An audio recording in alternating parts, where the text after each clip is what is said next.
महिनाभरानंतर अजित पवारांच्या विमान अपघाताचा प्राथमिक अहवाल समोर आलाय। डीजीसीएनं यासंदर्भात प्राथमिक अहवाल जाहीर केला। अपघाताच्या दिवशी दृश्यमानता 2000 मीटर इतकी होती आणि विमान झाडावर धडकल्यानंतर जमिनीवर कोसळल्याचं या अहवालात नमूद करण्यात आलंय। फ्लाइट डेटा रेकॉर्डर आणि कॉकपिट व्हॉइस रेकॉर्डरमधील डेटा डाउनलोड करण्यात यश आलं असल्याचं डीजीसीएच्या अहवालातून स्पष्ट करण्यात आलंय। प्राप्त झालेल्या डेटाची पडताळणी सुरू असल्याचंही अहवालात म्हटलंय। अजित पवार यांच्या विमान अपघात प्रकरणात पायलटबाबत देखील अहवाल समोर आलेला आहे। उड्डाणाआधी पायलटनं मद्यपान केलं नव्हतं। दोन्ही पायलटची ब्रेथ अॅनालायझर टेस्ट निगेटिव्ह आल्याची माहिती अहवालातून देण्यात आली आहे। डीजीसीएच्या अहवालानंतर रोहित पवार यांनी एक्स पोस्ट करत प्रश्न उपस्थित केलेले आहेत। अहवालात एएआयबीनं कोणता प्राथमिक निष्कर्ष काढला, सीआयडी या अहवालाचा आधार घेऊन कसा तपास करणार, असं रोहित पवार म्हटलंय। अहवालात बारामतीचा जिल्हा असा उल्लेख केलाय। अहवाल किती गांभीर्यानं बनवला यासाठी हे वाक्य पुरेसं आहे, असंही रोहित पवार म्हटलंय। सोमवारी ते पत्रकार परिषद घेणार आहेत। बारामतीच्या नटराज कला नाट्य मंदिरात अजित पवार यांच्या फोटोंचं प्रदर्शन भरवण्यात आलं होतं। जय पवार यांनी या प्रदर्शनाची पाहणी केली। अजित पवार यांच्या कार्यकर्त्यांना मुख्यमंत्र्यांना रक्तानं पत्र लिहिलंय। विमान अपघाताची सखोल चौकशी व्हावी अशी मागणी या पत्रातून करण्यात आली आहे। छत्रपती संभाजीनगर जिल्ह्यातील तिसगाव परिसरात 2 गटात हाणामारी झाली। पोलीस ठाण्यामध्ये पोलिसांसमोरच 2 गट एकमेकांवर तुटून पडले। शेतीच्या वादातून 2 गटात राडा झाला। वाल्मिक कराडच्या मुलानं पुन्हा सोशल मीडियावर पोस्ट केली आहे। राजा आश्रय कुणाला अशा आशयाची पोस्ट सुशील कराड यानं केली आहे। कराड यांच्या पोस्टची सध्या जोरदार चर्चा आहे। वाशिम जिल्ह्यामध्ये यावर्षी फेब्रुवारी महिन्यातच नदी नाल्यांनी तळ गाठल्याचं चित्र आहे। ग्रामीण भागातील विहिरींची पाणी पातळी खालावली आहे। त्यामुळे उन्हाळ्याच्या तोंडावर पिण्याच्या पाण्याचा प्रश्न गंभीर झालाय।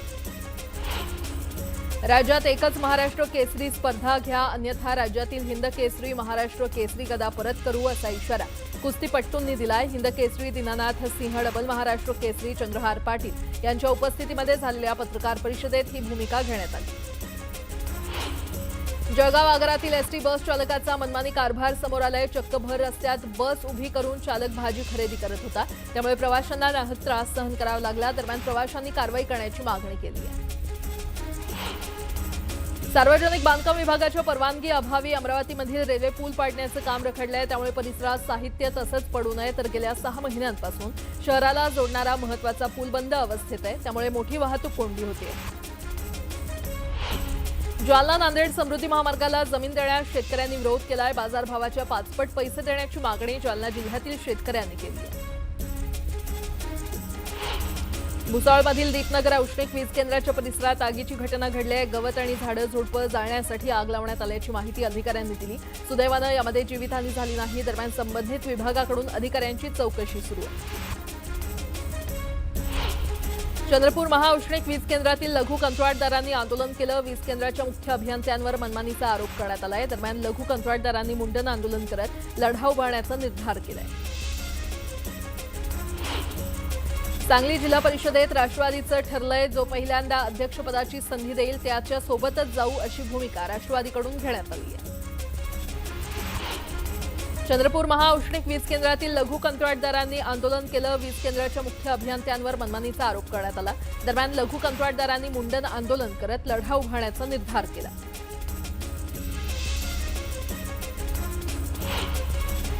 तळेगाव दाभाडे येथील सीआरपीएफ पुणे संचलित इन्स्टिट्यूट ऑफ आयडी मॅनेजमेंट या संस्थेला देशातील सर्वोत्तम शिक्षण संस्थेचा मान मिळालेला आहे। गुवाहाटी इथे आयोजित कार्यक्रमात केंद्रीय गृहमंत्री अमित शहा यांच्या हस्ते हा पुरस्कार प्रदान करण्यात आला। जालन्यामध्ये केवळ 3 दिवसात पोलिसांनी तब्बल 20,32,000चा दंड वसूल केलाय। नियमभंग करणाऱ्या 1944 वाहनांवर पोलिसांनी कारवाई केली आहे। अहिल्यानगर जिल्ह्यातील हरिश्चंद्र गडावर आलेल्या पर्यटकांवर मधमाशांनी हल्ला केला। ट्रेकिंगसाठी आलेल्या 20 जणांवर मधमाशांनी हल्ला चढवला। यामध्ये 3 तरुणी गंभीर जखमी झाल्या। पुण्याच्या भोर तालुक्यातील हातावे बुद्रुक इथे पोहण्यासाठी गेलेल्या 17 वर्षीय तरुणाचा बुडून मृत्यू झालाय। गजानन केंद्रे असं या तरुणाचं नाव आहे। पाण्याचा अंदाज न आल्यानं ही दुर्घटना घडली। कापूस वेचायला गेलेल्या शेतमजूर महिलेवर वाघाने हल्ला केला। यामध्ये महिलेचा जागीच मृत्यू झालाय। चंद्रपूर जिल्ह्यातील आदर्श खेडा गावात ही घटना घडली। आजपासून मुंबई ते विजयदुर्ग दरम्यान रोरो जलवाहतूक सेवा सुरू होणार आहे। रोरो जलवाहतूक सेवेला मुख्यमंत्र्यांनी एक्स पोस्ट करत शुभेच्छा दिल्यात। 6 ते 7 तासांमध्ये हा प्रवास होणार आहे। पालकमंत्री नितेश राणे यांच्या उपस्थितीमध्ये हिरवा झेंडा दाखवत या सेवेचा प्रारंभ होणार आहे। महाराष्ट्रातील सर्वात जुनी आणि लोककलेत मानाची समजली जाणारी अकलूज येथील लावणी स्पर्धा अर्थात लावणी महोत्सवाचं थाटात उद्घाटन झालं। यंदाही या महोत्सवात तब्बल 11 लावणी सादर करणाऱ्या कला केंद्रांनी सहभाग घेतलाय। विशेष म्हणजे या महोत्सवाचं आयोजन स्वरूपराणी जयसिंह मोहिते पाटील या एका महिलेकडून करण्यात आलंय। महाराष्ट्रातील सर्वात जुनी आणि लोककलेत मानाची समजली जाणारी अकलूज येथील लावणी स्पर्धा अर्थात लावणी महोत्सवाचं उद्घाटन झालंय।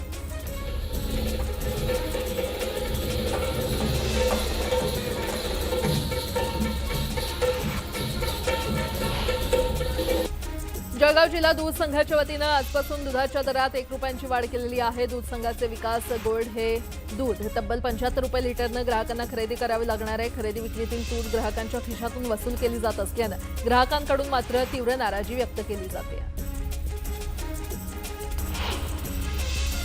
आता पुढच्या बातमीपत्राकडे वळणार आहोत। सुरुवात करूयात या क्षणाच्या महत्त्वाच्या बातम्यांनी। इराणचे सर्वोच्च नेते आयतुल्ला खोमेनींचा मृत्यू झाल्याचा डोनाल्ड ट्रम्प यांचा दावा, तर इराणचे परराष्ट्र मंत्र्यांकडून खोमेनी जिवंत असल्याचा खुलासा।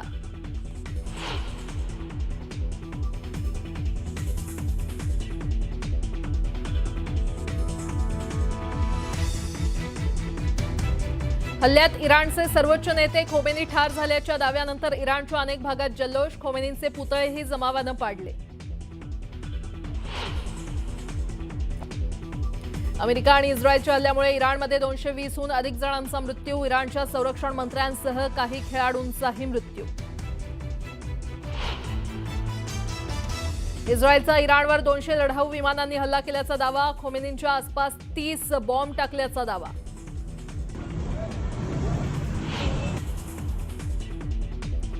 इराणकडून इस्रायलवर प्रतिहल्ला, सौदी अरेबिया, UAE आणि कुवेतसह 8 देशांवर 100हून अधिक मिसाईलनं हल्ला।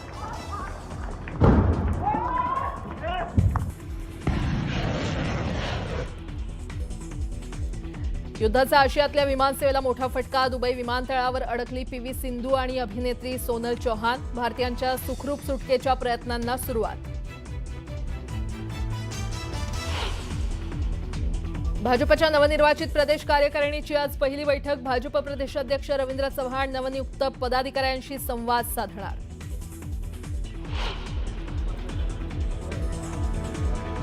आमदार रोहित पवार आज उद्धव ठाकरेंची भेट घेणार, अजित पवार यांच्या विमान अपघाताबाबत करणार चर्चा।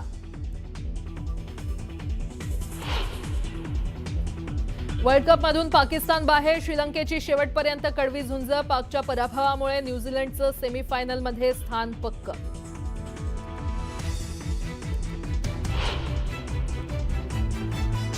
आणि आज भारताचा सामना वेस्ट इंडिज सोबत सेमीफायनलमध्ये स्थान मिळवण्यासाठी दोन्ही संघांसाठी करो वा मरो सामना।